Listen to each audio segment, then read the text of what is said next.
Yes, you can see, right? Yes. Okay, so good evening, everyone. I'm Jun from Malaysia, and my partner is Om from Thailand. So before I start the presentation, I think it's important to mention that this project is collaborated remotely between me and Om, Malaysia and Thailand because of travel restrictions. We are classmates, but we haven't met each other yet physically. So yeah, getting the project to this point of the competition is still quite magical for us. Okay, so I will start the presentation now. Our project is called Ghost to Host, which is a proposal of pandemic social housing with an abandoned structure. So these are the contents that we will present, including our starting point, concept, design proposal, and finally conclusion. So a background of what is happening now is that we can see a pandemic doesn't only have a huge impact on our everyday lives, but it also affects the global economy. Construction works will pause, and some even permanently stop due to the pandemic. So one of our starting point of this project is to investigate what is the future of these abandoned structures. So as we all know, a disease will most likely spread in a high population density area. So naturally, our site is located in a city to be efficient in controlling infection. So through our research, we have found this unfinished skyscraper strategically located in the center of Bangkok, which is one of the most congested cities in the world. The structure is known as Sathorn Unique Tower or the Ghost Tower because it has been abandoned since 1997 due to the financial crisis. So since then, it has always been an eyesore in the city.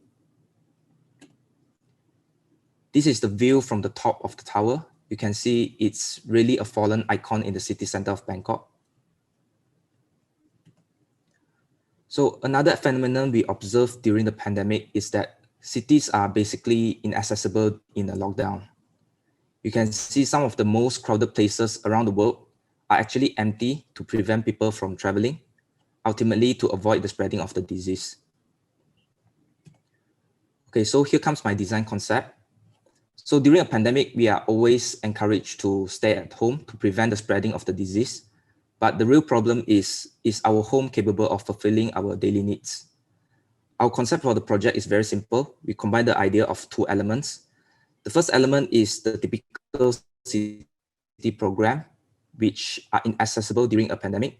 And the second element is the strategically located abandoned tower in the overcrowded city center of Bangkok. So what we do is we actually stack the programs of a city in the tower to create a self-sustainable vertical city. So in this vertical community, there is a 2 kilometers long main street that connects all the programs that is needed in our daily lives, like schools, offices, exercise space, and etc. The street doesn't only fulfill the daily needs of the community, but also create a city street experience. It's just like you are exploring a small vertical city when you are walking on the street. So we have also proposed some strategies that work with the concept. The first one is the emphasis of threshold. So through our research, we find out that threshold is actually very important in controlling infection. The street is also like an expanded threshold to actually control accessibility of different parties during a pandemic, so that irrelevant parties have limited access to the building. Here are some analyses that we have done on the typical flow of a building, so that we understand which party have access to which level of privacy in the building. And this is our proposal with an expanded threshold, which from here you can see the role of the main street in the building on controlling the accessibility. The next strategy is cluster sharing. So throughout the whole building, there will be several housing clusters to actually be efficient in tracking infection. So each of these housing clusters will have their own set of essential amenities, which are all connected to the main street. The housing clusters includes a co-working space, social space, exercise space, green space, and their housing unit. The third strategy is to keep the housing unit small. The reason behind it is actually the fact that the household size is shrinking over the years in Thailand. There are actually more than 60% of households that have maximum 3 people in a family. So overall, this is a comparison between the original scheme of the unfinished project and our proposal. For us, the most significant difference is that our proposal is self-sustainable during the pandemic, while the original plan was dependent on the city. We also emphasize on promoting a community-oriented lifestyle rather than a luxurious lifestyle of the original scheme. So next, will continue on the design details. Yeah, thank you, my friend. You will take care of this. The upper area is for the private zone, including the 45 square meter housing units for 3 people. The terraces host cluster amenities from the roof deck. There will be a rooftop restaurant, outdoor gym, sport field, and windmill park for self-sustainable reason. And the front terraces house a building deck, small library, and amphitheater, respectively. Next. And the row area will host the semi-public area like co-working office, kindergarten, and self-sustainable programs as urban farming, urban park. And from the picture, the small building on the left side is an existing parking of the building. We will transform to be a transportation hub with the outdoor park and cafe on the rooftop. Okay, next. The housing unit will be clustered along with the sets of amenities and connected to the main street to control the level of privacy. There are only one type of the unit. We propose the studio type room, around 45 square meters room. We expect the residence zone come to life as a vertical city and street rather than just a simple multi-story building. Lifestyle, hobby, and activity of each unit may reflect to the facade. Okay, next. For the facade is an openable panel. We call it as upside down panel. Our thought is an adaptive facade which can adapt to the different activities with the uncomplicated system as solid and void. There are 2 layers of perforated panel. The panel can be slid down when user want to look out while standing up and to control the privacy, visibility, daylight, and ventilation. Okay, next. There are 6 self-sustainable programs which residents can directly access to this garden by the red street. There are the community grocery store, urban farm, windmill. The street will lead people to the parks and social gathering space to achieve the quality environment for the entire community. All residents can walk to the pocket parks in a short distance. To put it simply, we would like to transform the horizontal city life onto the vertical city life. Okay, next. The next part is urban farm. The communities can enjoy amenities in this under control environment even during the pandemic. This program facilitates the communities by providing food, vegetable, energy, oxygen, and even jobs to the residents. The COVID-19 pandemic is a disruptive moment for our world, and it may lock people inside the house, but later just lock themselves to stay indoor area. We aim to free people to sharing space in the community's facilities. Moreover, the backyard garden fits with local people lifestyle, which Thai people basically like to grow vegetable by themselves. Okay, next. Transportation hub, a hub for people to access transportation will be built in the existing parking building adjacent to the main building. And the main target is for mass transit like buses, sharing car and bike. And 3-wheels motorcycle, we call it tuk-tuk, which is the most convenient transportation in Bangkok. Due to the Bangkok context, which the roads are all dense and narrow. Okay, next.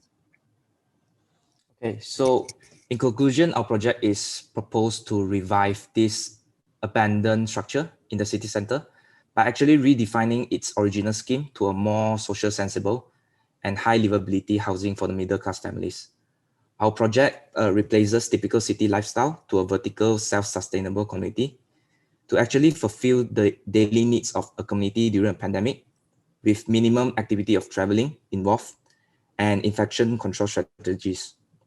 It works as a model for other abandoned structures as well in cities around the world. So yeah, that's all for our presentation. Thank you. Thank you. Thank you for your yeah. All right, now it's the Q&A time, and Francine, please. Thank you. Thank you for your very nice presentation. I like also very much your analytical way of thinking, you know, how to deal, because of course, I imagine you're also living there in these congested cities, because they have the biggest problem to deal with so many people, and to create such a vertical community or a self-sustainable community could be very interesting, because I imagine the way you show the project that this is one bubble, one village that is disconnected, and they control also much more the, how do you call it, the infection, the spreading of the virus. I also like the lovely images you added later. I have just one very pragmatic question. I was also wondering how you go up in a vertical way through this building. And you have, of course, the path that you suggest also in this drawing. I have no clue what is exactly the width you are imagining and how that's connected to the, I imagine still the elevators in there. How does the verticality work? I would love to know. Yep. Do you want to answer that? Can you go back to around fourth slides? The fourth. I'm not sure. Oh yeah, this slide, right? Yeah.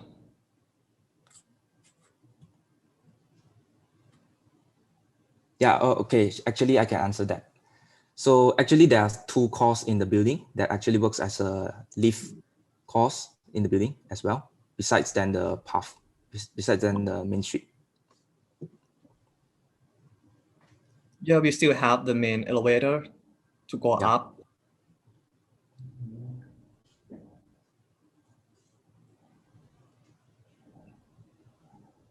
Hello. Do you have any, I was just wondering what is the width, what is possible of this vertical path? Because if you're dealing with, how many people was it in this? 800 units. 800 units. So that's maybe like 1,500 people, or how many people you imagine, like 800 units? 2,000, around 2,400 people. And 2,400 people. So I try to imagine how, what is the flow of people and how dense is that? You know, like if you have, of course, the elevators is an issue, but then also this one, I just try to imagine that I think the width should be wide enough that people can keep some distance from each other on these vertical paths. I imagine that, and that it's a not too narrow path, and that's because then it's much more vertical village. Yep. The path is actually around 3 meters wide. Yeah. That's really almost like a small street. Yeah, it's like a street in a city. That's our concept. Yeah. Okay. Thank you so much for your nice presentation. Thank you. Thank you. Thank you. Have a good day. Thank you. You too.